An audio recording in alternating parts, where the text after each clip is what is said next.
വസ്തബിർ അലൈഹ, എന്താ വസ്തബിർ അലസ്സല എന്നാണ്. നിസ്കാരത്തിന്റെ വിഷയത്തിൽ ഇസ്തബിർ എന്നാണ്. എന്താ ക്ഷമാപൂർവം അല്ല, പിന്നെയോ ക്ഷമ ശരിക്കും എന്ത് ചെയ്യണം, ആവർത്തിക്കണം. അതിൽ പരിശ്രമം, ക്ഷമിക്കാനുള്ള പരിശ്രമം ഉണ്ടാകണം. ആ പരിശ്രമം ആവർത്തിക്കണം. എന്നിട്ട് നിസ്കാരം അതൊരു വ്യക്തി അവൻ്റെ പിന്നെ സിഹത്ത് ആരോഗ്യാവസ്ഥയാണെങ്കിലും മറദ് രോഗാവസ്ഥയാണെങ്കിലും നിസ്കരിക്കണം.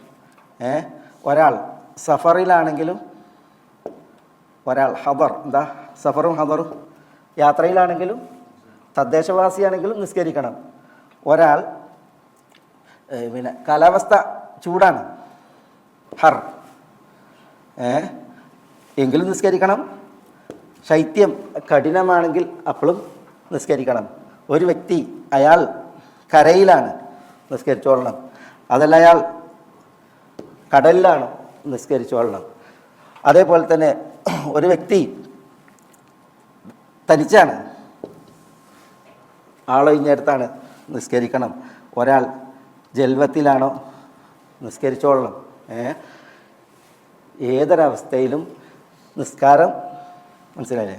ഒരാൾ യുദ്ധമില്ലാത്ത സാഹചര്യത്തിലാണെങ്കിൽ നിസ്കരിക്കണം, സിൽമിൻ്റെ അവസരത്തിൽ.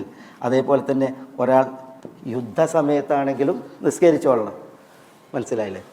ഇതേപോലെ എന്താ ആരോഗ്യാവസ്ഥയിലാണെങ്കിലും രോഗാവസ്ഥയിലാണെങ്കിലും, യാത്രക്കാരനാണെങ്കിലും തദ്ദേശവാസിയാണെങ്കിലും, ചൂടിലാണെങ്കിലും തണുപ്പിലാണെങ്കിലും, കരയിലാണെങ്കിലും കടലിലാണെങ്കിലും, ആളൊഴിഞ്ഞെടുത്താണെങ്കിലും ആൾക്കൂട്ടത്തിലാണെങ്കിലും, സന്ധി സമാധാന കാലങ്ങളിലാണെങ്കിലും യുദ്ധ സാഹചര്യങ്ങളിലാണെങ്കിലും ഒക്കെ എന്ത് വേണം? നിസ്കരിക്കണം. നിസ്കാരത്തിൽ എന്തില്ല, ഒഴിവില്ല. അങ്ങനെ എല്ലാ സാഹചര്യങ്ങളെയും ഇനി ഒരാളുടെ പിന്നെ ഹൗഫ് അംൻ, നിർഭയാവസ്ഥയിലും നിസ്കരിക്കണം. ഹൗഫ് ഭയചകിതമായ അവസ്ഥയാണെങ്കിൽ അവിടെയും നിസ്കരിക്കണം. നിസ്കാരത്തിൽ എന്തില്ല, ഒരു ഇളവുമില്ല എന്നുള്ളതാണ്. അങ്ങനെ നിസ്കരിക്കാൻ ഇസ്തബിർ അലൈഹ എന്നാണ്. ഇസ്തബിർ അലൈഹ, നിസ്കാരത്തിന് ശരിക്ക് ക്ഷമ കൈകൊണ്ട് ക്ഷമ അഭ്യസിച്ച് ആവർത്തിച്ച് അഭ്യസിച്ച് നേടി അതിനെ കാത്തു സൂക്ഷിക്കണം എന്നാണ് അല്ലാഹു സുബ്ഹാനഹു വ തആല കൽപ്പിക്കുന്നത്.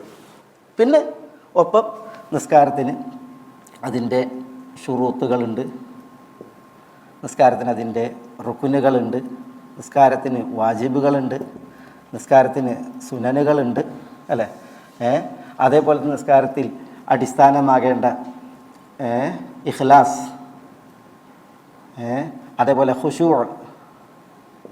അല്ല ഭക്തി, അതേപോലെ പിന്നെ ഉള്ള കാര്യങ്ങൾ, ഇഖ്ലാസ്, ഖുശൂ പോലുള്ള കാര്യങ്ങൾ, ഇതൊക്കെ കാത്ത് സൂക്ഷിച്ചിട്ടുള്ള നിസ്കാരം.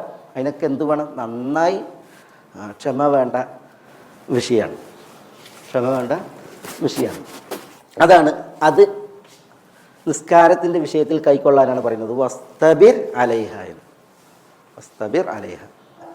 വഅ്മുർ അഹ്ലക ബിസ്സല, നിസ്കാരം കൊണ്ട് കൽപ്പിക്കണം.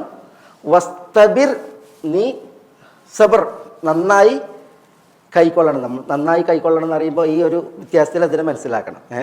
കൈക്കൊള്ളണം. അലൈഹ എന്ന് പറഞ്ഞാൽ എന്താ?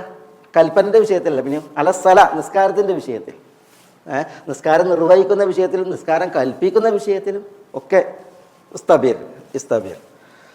വഅ്മുർ അഹ്ലക ബിസ്സലാത്തി വസ്തബിർ അലൈഹ.